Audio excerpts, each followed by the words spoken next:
प्रदेश सचिव और मीडिया तथा रणनीति समन्वयक राकेश सिंह यादव ने आरोप लगाया कि विधानसभा 1 में महिलाओं द्वारा बहना बेटियों को शूर्पणखा बताने वाले श्रीमान बजर बट्टू को विधानसभा 1 की नारी शक्ति 17 नवंबर को मतदान करके 3 दिसंबर को बजर बट्टू को करारी पराजय देकर शूर्पणखा बनकर हमेशा के लिए छुटकारा पाएंगे और श्रीमान बजर बट्टू को शूर्पणखा का सही अर्थ नारी शक्ति के वोट से 3 दिसंबर को मिलेगा।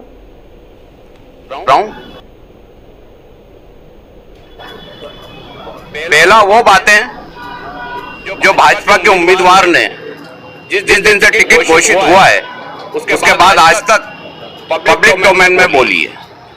दूसरी 5 वो सवाल हैं जो कांग्रेस द्वारा भाजपा प्रत्याशी से पूछे गए हैं और इसके बाद आपके सवाल और मेरे जवाब रहेंगे। सबसे पहले हमने भारतीय जनता पार्टी के जो प्रत्याशी हैं उनका नामांकन आज कर दिया 17 तारीख तक के लिए। उनको नाम दिया है श्रीमान बजर बट्टू। अब वो इसी नाम से विधानसभा में पुकारे जाएंगे।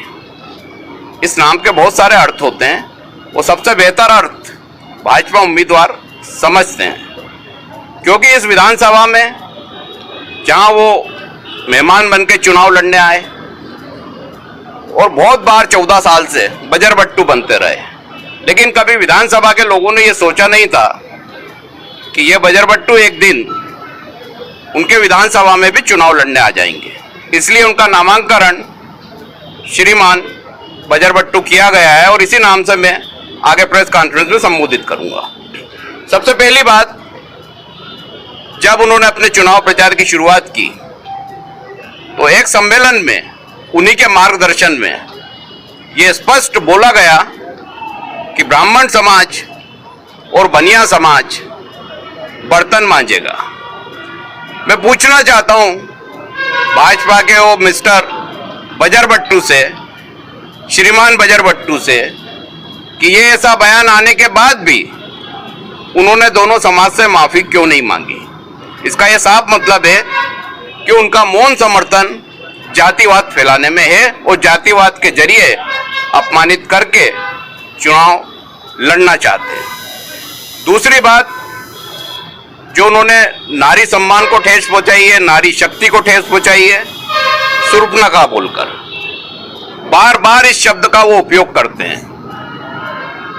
कभी महिलाओं को अपमानित करते हैं, कभी हमारी बेटियों को अपमानित करते हैं, कभी बहनों को अपमानित करते हैं। क्या वो इस शब्द के लिए पूरे प्रदेश की जनता से, इस विधानसभा की जनता से माफी मांगेंगे, महिलाओं से माफी मांगेंगे, या अपने शब्द पे कायम रहेंगे? और अगर अपने शब्द पे कायम रहते हैं तो इस क्षेत्र की बहन बेटियां 17 तारीख को इसका जवाब देंगी और 3 दिसंबर को शूर्पणखा का मतलब क्या होता है इस विधानसभा में हार के बाद वो समझ जाएंगे। तो अब उनको ये स्पष्ट करना चाहिए कि उनको माफी मांगना है या नहीं मांगना है। इस पे अपना मत मीडिया के समक्ष और जनता के समक्ष स्पष्ट करना चाहिए।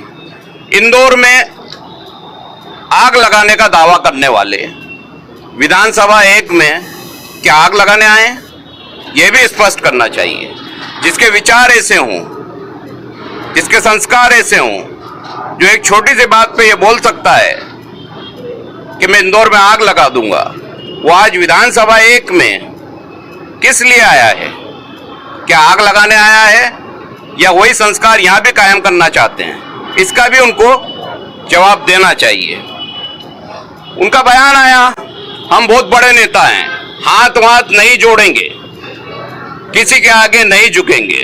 कितने बड़े नेता हैं? वो इतने बड़े नेता हैं कि जब बंगाल गए बड़े बड़े दावे किए, वहां से मात खा के वापस लौटे। 10 साल से राजनीतिक बेरोजगार थे, मध्य प्रदेश सरकार में कोई काम नहीं मिला। उसके बाद आपने कभी सुना है कि कोई थानेदार हवलदार बना? भाजपा में होता है, पहले इनको थानेदार बनाया गया, राष्ट्रीय महासचिव बने और अब हवलदार बन के विधायक का चुनाव लड़ने आ रहे हैं। और वो भी कहां आ रहे हैं? विधानसभा 1 में। भाई विधानसभा 3 में 5 साल अघोषित रूप से विधायक यही थे। वो झूठ बोलते हैं कि मैं यहां नहीं था। जब 3 नंबर के अघोषित विधायक आप थे, 5 साल आपने काम किया है, तो पलायन क्यों किया? विधानसभा 3 में अगर बड़े नेता थे तो चुनाव क्यों नहीं लड़े? और अगर इतने ही बड़े नेता थे तो भारतीय जनता पार्टी ने प्रदेश अध्यक्ष आज तक क्यों नहीं बनाया? भारतीय जनता पार्टी ने केंद्रीय मंत्री आज तक क्यों नहीं बनाया? भारतीय जनता पार्टी ने लोकसभा का टिकट आज तक क्यों नहीं दिया? भारतीय जनता पार्टी ने राज्यसभा सदस्य आज तक क्यों नहीं बुलाया? आज तक उनको यहाँ की सरकार में मंत्री तक नहीं लिया गया। तो ये इतने बड़े नेता हैं, जो दावे करते हैं वो हकीकत में नहीं है, लेकिन लोगों को डराना, धमकाना, खौफ दिखाना, गुंडों को साथ लाना, पैसे को दिखाना, ये वो कर सकते हैं, ये उनके हाथ की बात है। लेकिन अगर भारतीय जनता पार्टी में बड़े नेता होते तो आज विधानसभा 1 में गलियों में घूमकर वोट नहीं मांगते होते, बल्कि मुख्यमंत्री के उम्मीदवार होते। तीसरी बात जो अभी उन्होंने 2 दिन पहले बोली कि मैं 500,000 वोट से अगर जीता तो मुझे मजा नहीं आएगा। बड़ा आश्चर्य होता है, लोकतंत्र में ये मजे के लिए चुनाव लड़ रहे हैं। हमारे कांग्रेस के जो उम्मीदवार है संजय शुक्ला, वो सेवा करने के लिए चुनाव लड़ते हैं। कोरोना में उनकी सेवा सबने देखी है, पूरे 5 साल उनका काम सबने देखा। ये मजे के लिए चुनाव लड़ने आए हैं। अब क्षेत्र की जनता ये तय करेगी कि मजा किसको आता है। मजा उनको मिलेगा 3 तारीख को, जब यहां से उनकी रवानगी होगी। तो ये उन सवालों के जवाब हैं जो उन्होंने बार बार उठाया। और एक बहुत बड़ी बात, ये आपने देखा होगा उंगली हिलाते हुए उनको, बहुत नशा चल रहा है ब्राउन शुगर का, पुड़िया बहुत बिक रही है। मैंने बोल दिया है प्रशासन को, कैलाश विजयवर्गीय के शब्द हैं कि मैं विधायक बन गया हूं। अरे महाराज बजरबट्टू जी, 3 नंबर में सबसे ज्यादा नशा बिकता है। पिछले 5 साल में पुलिस के आंकड़े अगर देखे जाएं तो सबसे ज्यादा ब्राउन शुगर के जो अड्डे हैं वो विधानसभा 3 में है। किसने रोका था उनको खत्म करने के लिए? दूसरी बात, मुख्यमंत्री शिवराज सिंह चौहान है। अगर ब्राउन शुगर बिक रही है तो मुख्यमंत्री असफल मुख्यमंत्री है, गृह मंत्री किसी काम के नहीं है, बेकार हैं। सारा ज्ञान इन्हीं के पास है। यही तय कर लेंगे कि कहां ब्राउन शुगर बिक रही है, कहां मुख्यमंत्री काम नहीं कर रहे हैं, कहां गृह मंत्री के पास कानून व्यवस्था नहीं है। तो सब कुछ अगर इनके पास था और ये वहां के अघोषित विधायक थे तो 2-2 बजरबट्टुओं ने मिलकर वहां ब्राउन शुगर क्यों नहीं रोकी? किसने मना करा था? इसका यह मतलब है कि यह बयान का मतलब यह है कि जो ब्राउन शुगर का काम करते हैं उनसे चंदा लेना है, उनको धमकाना है। भैया सुन लो, धंधा 3 नंबर में करते थे, पैसे मिलते थे। अब 1 नंबर में धंधा करोगे तो पैसे दोगे तो ही धंधा कर पाओगे। खुले मन से उनको धमका के चुनाव में चंदा लेने की साजिश है, ये रणनीति है उसके पीछे। कोई मुद्दा ब्राउन शुगर का नहीं है, कोई नशे का नहीं है, क्योंकि सबसे बड़ा नशे का केंद्र विधानसभा 3 है, जहां वो खुद ही अघोषित विधायक रहे। जब 5 साल उन्होंने वहां काम नहीं करा तो क्या अधिकार है कि आज वो 1 नंबर में आके ऐसी झूठी बातें कर रहे हैं, झूठ का पर्वत खड़ा कर रहे हैं? तो ये उनके एक-एक सवाल का जवाब है। अब उनसे 5 सवाल हैं, लोगों को बता रहे हैं कि विधानसभा 1 में स्विमिंग पूल बनाएंगे। मेरा सवाल है, विधानसभा 3 में कोई स्विमिंग पूल बनाया 5 साल में? बताएं तो 1 नंबर वाले वहां भी तैरने चले जाएंगे। कोई स्विमिंग पूल नहीं है। जब 5 साल विधायक आपके घर में आपका बेटा था, जब आप स्विमिंग पूल बना नहीं पाए और अब यहाँ के फिर झूठ बोल रहे हैं स्विमिंग पूल बनाएंगे। दूसरी बात बोल रहे हैं लाइब्रेरी बनाएंगे।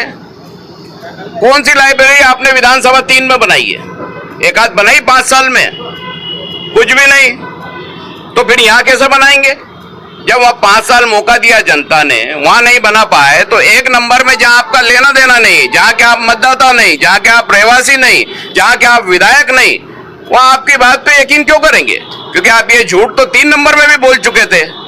और अगर आपने ईमानदारी से 3 नंबर में काम करा होता तो वहां से भागना नहीं पड़ता आपको, 1 नंबर में दौड़ नहीं लगाना पड़ती। आप अपने बेटे पे यकीन नहीं करते हैं, उसके काम पे यकीन नहीं करते हैं, इसलिए डर के वहां से भागे और अब एक नई कहानी है सुनाने लग गए। तीसरी बात वो बोल रहे हैं खेल का मैदान बनाएंगे। अब ये इतनी हास्यास्पद बात है कि ये आईडीसीए के चेयरमैन है, क्रिकेट एसोसिएशन के। आपको आश्चर्य होगा कि आईडीसीए के पास कोई खेल का मैदान ही नहीं है इंदौर में पिछले 10 साल से। जब इनके आईडीसीए के चेयरमैन होके खेल का मैदान नहीं है, 3 नंबर में कोई खेल का मैदान नहीं बनाया, अब 1 नंबर में खेल का मैदान कहां से बनाएंगे?